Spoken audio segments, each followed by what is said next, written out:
Seguimos con un documental uruguayo que se trata de Wilson Ferreira Aldunate, que, hablando contigo, me di cuenta de lo viejo que estoy, porque el tipo se murió hace 30 años, yo lo tenía, menos. Bueno, 29, Ajá. bueno, casi. Y yo me acuerdo de cuando era chico, sentía a Wilson, digo, estaba vivo y me acuerdo de varias cosas de él, pero vos no eras nacida. Cuando murió, sí. Bueno. En realidad, de lo que me acuerdo sinceramente es preguntarle a mi padre quién andaba en la vuelta, así en la política, porque yo me acuerdo que, no sé por qué, a mí me gustaba aprenderme todos los ministros. Ajá. Entonces me gustaba saber quién estuvo antes, quién estuvo después, quién fue el primer presidente, no sé, me gustaba la historia, no sé qué me pasaba de niña. Y quería saber cómo era cuando yo nací. Y me dijeron, eso fue cuando Wilson volvió al Uruguay, volvió del exilio. Y después, sí, cuando murió, que era impresionante la gente, las caravanas, que me acuerdo clarito, porque yo nací en Montevideo y estuve hasta los 3 años acá, después me mudé. Y entonces me contaban de que varias veces era como que yo me enfermaba o tenía que salir o algo y no podían porque había manifestaciones y eso, y era todo por Wilson. Entonces era como que cuando yo nací era Wilson. ¿Porque vivía cerca de la casa o qué? No sé, pero se ve que levantaban mucha gente. No, por supuesto.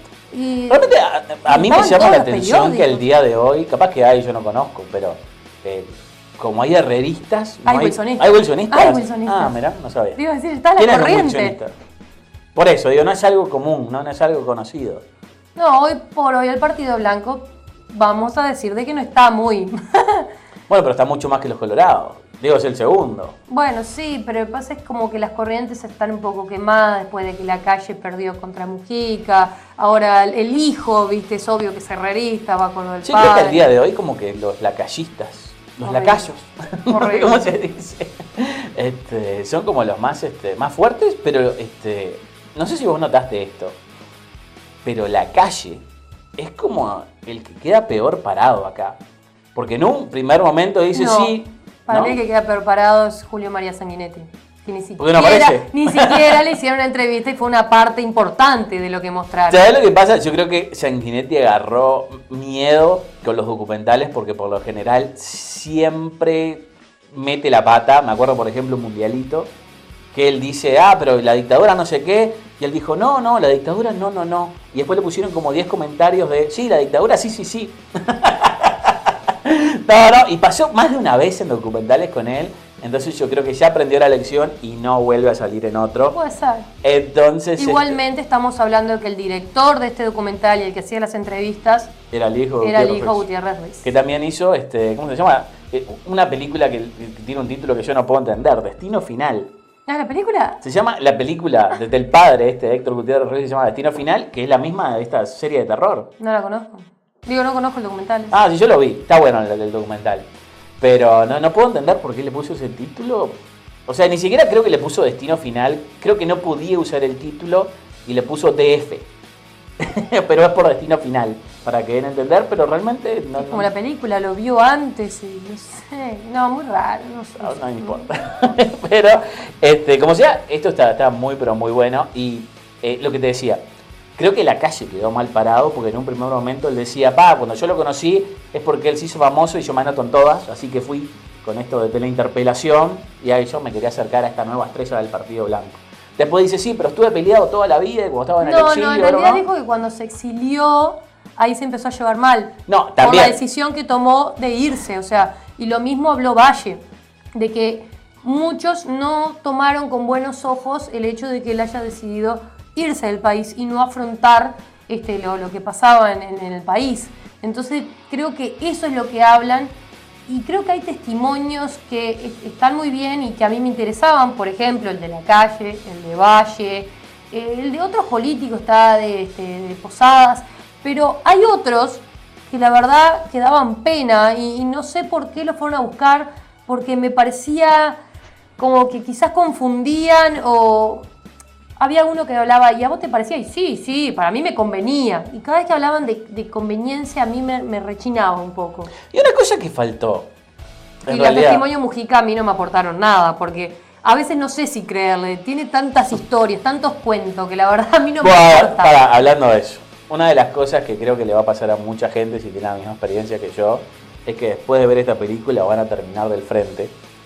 Porque yo fui primero a la función de prensa, llegué tarde, no vi como los primeros 20 minutos, pero atrás, cada vez que salía alguien del frente, como Astor y como Mujica, un montón de viejas estaban como que eran los malos de la película. Después esas mismas viejas se pasaron hablando de principio a fin, que por supuesto te terminan estropeando todo, y como estaban en la función de prensa, ni siquiera las podía hacer callar. Y después fui a la primera función para ver esos primeros 20-25 minutos y exactamente lo mismo. Cada vez que aparecía alguien de frente, bla, bla, bla, y después se pasaban hablando, y como si fuera poco, en la función normal se podían comprar pop, estaban todas... Y no entiendo cómo pueden ser tan cerdas al comer cuando estas son viejas paquetas de Pocito y después se quejan, pero realmente, digo, no vas a una película a discutir con la pantalla o a hacerle entender al resto de la gente tus creencias políticas, tenés que quedarte callado. No sé si es que es gente que nunca va al cine, pero realmente me molesta por demás. Es que Wilson le pierde más pasiones, no sé. A mí lo que me molestaba, sinceramente, eran los comentarios y los aplausos desmedidos en determinados comentarios. Siempre dijimos de que las películas nacionales que tienen el tema de la dictadura son súper delicadas.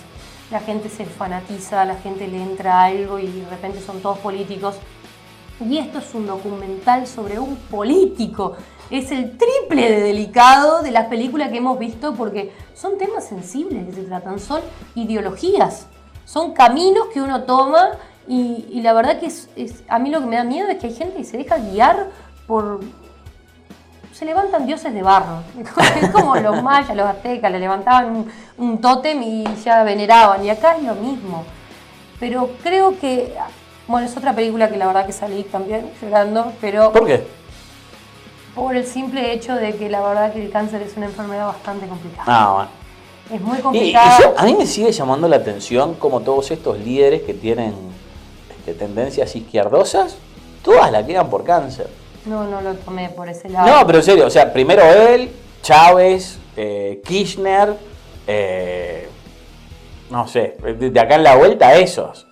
Pero por lo general, y muchas veces han acusado a los gobiernos de Estados Unidos y todo eso, que la CIA te puede hacer algo para que te dé cáncer. Y la verdad que si empezás a contar, no sé. Pero es como que todos tenemos. ¿Es todo coincidencia? Pero es como que todos tenemos cáncer y se despierta cuando se despierta y capaz nunca se despierta. O sea que si sos izquierdista se te despierta cáncer. O sea, Valle dijo en un momento algo como que la angustia y todo eso malo, todo ese estrés que pasó por la política lo enfermó. Y sí, él tuvo que soportar, y creo que esto es lo más valioso que vio en la película, de que él sabía que tenía mucha gente que lo seguía porque él tenía un discurso bastante cautivante. Él como que conquistaba los oídos. Era una persona que sabía hablar, que tenía mucho léxico, que decía muchos sinónimos y encontraba las palabras claves para que la gente escuche. Yo sé que en el documental todo el mundo lo dice a eso, pero lo escuchabas hablar, mostraban esos flashes y te dabas cuenta de que él hacía las pausas necesarias y no trataba de hablar como un presidente de la República que tuvimos que decía lo que se le ocurría y la verdad que no se le entendía nada y parecía que estaba en un bar hablando. Y la verdad que este es el tipo de político de que uno quizás pueda pensar, no, te conversa, este está payando, pero no. Me parece que las cosas que hablaba mostraban un amor por el Uruguay. Bueno, también hay que tener en cuenta que esto solamente muestra la parte buena de él. Bueno, por Sí. eso. Pero también mostraron errores, que creo que los mostraron de manera tan sutil que uno no se da cuenta. Claro, o sea, hay que tener en cuenta que primero, la mayoría de la familia es parte de esta película. Sí. Y tuvieron que pedirle permiso no solamente para poder hablar de él, sino también para conseguir el poco material que en realidad se termina mostrando, porque creo que el gran problema que tiene la película también es la gran fortaleza, porque al no tener tanto material, sobre todo de esos primeros años, tienen que llenar las 2 horas que creo que dura con testimonios uno atrás del otro, que están muy pero muy bien mechados pero se pasan hablando en vez de mostrando. Bueno, sí, había algunos testimonios, como te dije, que no me aportaban nada en lo absoluto, pero esos primeros años que muestran eran los que yo quería conocer. Claro. Porque toda la otra historia la conozco desde ciertos puntos de vista. Y bueno, No, y aparte, eso es lo bueno, digo, por lo general cuando se cuenta la historia de la dictadura en Uruguay, siempre se cuenta la historia desde el punto de vista del frente. Y acá es desde el punto de vista de los blancos, que en esos momentos estaba mucho más cerca del frente que de los colorados, después se terminaron haciendo rosados. Claro, ese pero tema ya lo conozco. Capaz que ahora falta la película de Sanguinetti. Por eso a mí... No salió acá porque se está guardando para su propia película. Al inicio mostraban como esas disputas de partido que nacía al frente, de que entre los blancos, quién salía, quién era el candidato colorado. Entonces, eso me entretenía. Eso me parecía que estaba bien y me parece que él llegaba a sobresalir por el hecho de cómo él siempre se presentaba. Entonces creo que ahí siempre salía airoso. Ahora, cuando llegó el tema del exilio y hablaron, que todo el mundo sabe, que faltando 5 minutos antes de la medianoche de que se decretara el golpe de Estado, que hizo ese discurso, pegó en la mesa y se fue, bueno, eso es otra cosa, que tuvo un matiz de cómico por parte de un testimonio que la verdad que no sé, me hizo reír. Una empezaron a hablar de que lo llevaron en un carro fúnebre y que tenían toda una paranoia, como que fuera, no sé, como la CIA, FBI. Entonces me dio un poco de gracia cómo lo contó. Una cosa, te voy a preguntar lo que te pedí permiso para preguntarte al principio. Creo que uno de los puntos de quiebre de la película es el pacto del Club Naval. Sí. Que acá él termina siendo el gran héroe porque es el único que no va a pactar. Hasta el propio frente va con los militares y llega a esto de crear un pacto para poder salir de la dictadura, por más que obviamente era cuestión de tiempo hasta que llegara, porque digo, era la democracia ya había llegado a casi todos los países alrededor. El Club Naval fue para terminar. Claro, pero el pacto del Club Naval, ¿cómo está visto por los militares? El tema era el siguiente, o sea, todos sabían las cosas que habían sucedido durante la dictadura y que no iba a ser fácil llegar a una paz entre todos los partidos. Entonces lo que se llegó a resolver fue de que ahí nacieron los líderes proscriptos, que eran Valle, Wilson y Líber Seregni. Ninguno de ellos tres podía postularse a presidente, y fue por eso que dicen de que fue muy fácil, se le abrió el camino y lo muestran en el documental a Julio María Sanguinetti. El tema era, y después salió con la ley de amnistía, de que no era que se quisiera perdonar todo, pero bueno, quedó como de que ellos podrían haber trancado la ley y podrían haber trancado cualquier cosa contra los militares de haberse tirado a presidente. O sea, eran como una gran amenaza a la paz que se quería formar. Quizás si ellos se tiraran a presidente nunca iba a terminar. La idea era esa, tratar de terminar. Pero vos crees que los militares, o sea, yo creo que los militares uruguayos estaban bajo las mismas órdenes que todos los militares de la región, que eran... El movimiento del Frente Amplio estaba naciendo mucho y aparte me dio mucha gracia que muchos hablaron como Tupamar y las cosas que hicieron. La verdad que... Claro, pero, o sea, ahora se tapan y acá lo dicen, entonces a mí había muchas cosas que me hacían... Pero mi punto es que, o sea, esto es un panorama mucho más grande de lo que pasó en Uruguay. O sea, había una guerra fría de Estados Unidos. Estados Unidos. Por eso. O sea, Estados Unidos tenía un control sobre todos estos países en donde no quería que entraran los comunistas, como por ejemplo pasó en Cuba. Entonces, por eso fueron querellos, tío, hay documentos que se han mostrado a través de los años, que fueron los que crearon las dictaduras, y una vez que les dejó de importar, porque vieron que la amenaza comunista ya no era tan grande, empezaron a surgir las democracias en estos países. Pero creo que era inevitable por ese mismo hecho que eventualmente la democracia hubiera llegado. O sea que, y no es por apoyar a Wilson, porque estamos hablando de Wilson, pero creo que ese plan que él tenía de esperar un poquito más sin pacto, porque de todas formas iba a pasar, se hubiera dado. Pero no sé cómo hubieran quedado los militares en ese... Eso mismo, por lo que veo fue como la salida más pacífica que lograron encontrar. Y pensad que fue recién en el 2007 y luego en el 2009 cuando se anularon los artículos de esa ley y empezaron a perseguir a todos los militares. Claro, o sea, lo que pasó en realidad, un par de años después de eso, se hizo el voto verde y el voto amarillo.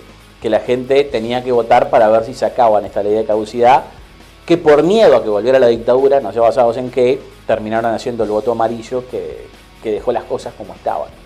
Yo lamentablemente no estaba en el país en el momento que se empezó a hacer todo esto, así que no conozco la historia de cómo fue que se dio, pero creo que de la misma forma que se dio en todos los otros países... Fue cuando el frente llegó al gobierno. Claro, pero mi punto es... Demoró, llegó y al final lo hicieron, o sea, era como algo que tenían acá. Bueno, pero claro, digo, o sea, eran las víctimas de... Claro, pero era el voto. ¿Cómo el voto? Y la forma de que el frente llegara era proponiendo esto, que fue lo que pasó al final. Y de ahí fue que se hicieron tan populares y por eso estaban al gobierno. Eso es lo que yo veo. No, a mí me parece que con toda la crisis del 2002, o sea, hubo una real... O sea, un primero... descreimiento del Partido Colorado, no de los partidos tradicionales. Es que el frente todo, que en cada elección estaba creciendo más o menos un Valle 10%. se comió el garrón del año porque él venía acumulando cosas y por algo el gobierno de Valle me parece que fue tan fructífero porque Valle logró acomodar sobre el final, dejando una estabilidad por lo menos para que el próximo gobierno pudiera gobernar de la mejor manera. Está bueno, digo, eso no es un mérito menor. Es lo que El hecho es que creo que, o sea, una vez que tomaron o sea, creo que era inevitable que el frente ganara, porque estaban teniendo 10% más en cada una de las elecciones. Después se le sumó Michelini, que eso era un 5% que siempre le sacaban al frente. Entonces ya creo que encima después con la crisis del 2002 era inevitable que ganara y ahí trataron de aprovechar, o sea, una de las grandes cuentas pendientes que tenían específicamente ellos. Para muchos es tardío y capaz que la mayoría de los que querían castigar ya estaban muertos de cosas naturales. Pero, o sea, no sé si eso está bien o está mal dependiendo del punto de vista que lo veas, pero eso no se cuenta ni siquiera acá, sino que vos ves lo malo que hizo. O sea, es que ni siquiera se muestra lo malo que hizo la dictadura, sino de la forma que él lo sufrió desde afuera. Claro, y cuando llega acá... la película de él, sí. No vamos a mostrar el lateral, vamos a mostrar lo que hizo él y lo que vivió él. Y creo que lo muestran muy, pero muy bien. O sea, al punto de que tanto sirve para una clase de historia como para también todas estas viejas conversadoras que se ven reflejadas en lo que tuvieron que vivir en todos esos años. Así que, sinceramente, es un muy, pero muy lindo producto que es recomendable. Por lo general, los documentales uruguayos son buenos. Son buenos. Así que, bueno, es otro más para la colección, que ojalá también las películas de ficción lleguen a esta calidad. Que últimamente, por lo menos este año, hemos tenido buenas muestras de películas de ficción. Capaz que alguna más mejor que otra. Pero esto, la verdad que para mí va a ser una recomendación. Bueno, a mí me gustó, es una figura que, bueno, los que ya lo conocen no creo que quieran tirarse a ver lo que ya ven y cómo le pueden llegar a cambiar ciertos matices, porque la idea de hacer un documental sobre una persona es elevarlo aún más a la calidad de santo, no sé cómo es, pero tratan de glorificar una figura.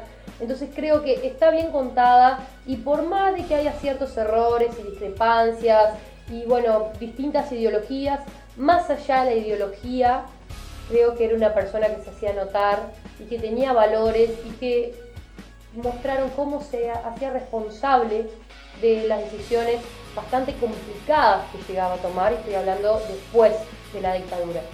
Y bueno, y los últimos años que muestran, la verdad, ya con una enfermedad avanzada y cómo se fue apagando físicamente, pero siempre que mostraron hasta las últimas entrevistas, que siempre estaba como contento, hablando bien, dando para adelante al país y llamando a la unión entre todos, sabiendo el bombazo que se podía llegar a venir. Así que creo que eso es muy valedero y creo que ahí muestran algo muy lindo como para terminar lo que fue la vida de Wilson y de la manera en que uno lo puede llegar a recordar. Así que creo que más allá de la ideología que uno tenga, hay que tratar de ver a la persona y no seguir esos caminos que él tomó o que otros pueden llegar a tomar por lo que ves acá. Yo creo que lo que hay que ver es la ideología que él tuvo y de la forma que trató de llevar el país adelante y que fue de la mejor manera que él lo encontró.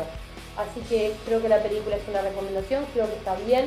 Quizás lo único que no me gustó fue que de alguna manera, capaz que algunos le decían, porque tu padre tal cosa, tu padre tal otra, entonces digo, ahí no sé qué tan fidedigno pueda hacer todo lo que dijo, porque claro, está bastante hijo de, entonces, no sé, eso es lo que yo opino y es lo que veía por la forma en que la gente hablaba y la cara. De todas maneras, es un muy buen documental y le voy a dar un 6.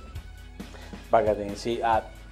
Eso de que era el hijo creo que no influyó demasiado, sino que la idea es que notes quién es él, dar a conocer el autor de esto en una forma no tan solapada como deberían, pero para mí va a ser un 8, creo que es un documental sólido. Yo, como dije, medio conocía la historia, pero por ejemplo no me estaba enterado de que él había sido ministro de Ganadería. Bueno. Entonces todo ese tipo de cosas creo que aportan y pueden llegar a salvarte un examen de historia si te terminas tocando la historia. Bueno, la historia en 30 años cuando hablen de esto. Estoy pensando... A mí la historia de nuestro país terminó con el gobierno vallista de Valle y Ordóñez en el año 30. Terminó. No llega más allá. No, pero supuestamente sí, cuando por lo menos en mi época... un poco de la primera dictadura, la de Terra. Ajá. Bueno, hasta ahí. Con ¿cómo es? La ley de fuga. No, yo me acuerdo que cuando estaba en sexto de liceo, nos habían dado las unidades. Nunca llegaba el programa. Claro, entonces nunca llegabas hasta la dictadura. Pero me acuerdo que en el liceo 11, cuando yo estaba, una de las clases llegó a la dictadura, porque se ve que la habían dado muy rápido. Y el profesor, que era un genio, le decía a todos los otros alumnos, bueno, mire, si quieren enterarse de esto, vengan a esta clase. Esas clases se llenaban para poder escuchar toda la historia reciente del Uruguay, que estoy hablando a principios de los 90, así que, o mediados de los 90, que era muy fresco todavía, pero ya había un curso para eso, y ojalá que se sigan haciendo cosas. Me imagino que la próxima será la de Sereñi. Sí, no sé, ya que estábamos o Mujica, bueno, pero Mujica todavía no se murió, así que ya, creo que él tiene como 2 en camino. ¿No te gusta? No me gusta.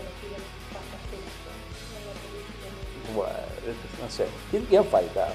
Sereñi, creo que de Sanguinetti no la van a hacer. No aplauden cosas que no tienen nada que ver. Claro, yo tuve me la reacción contraria en mis 2 salas. Pero vamos a ver qué pasa.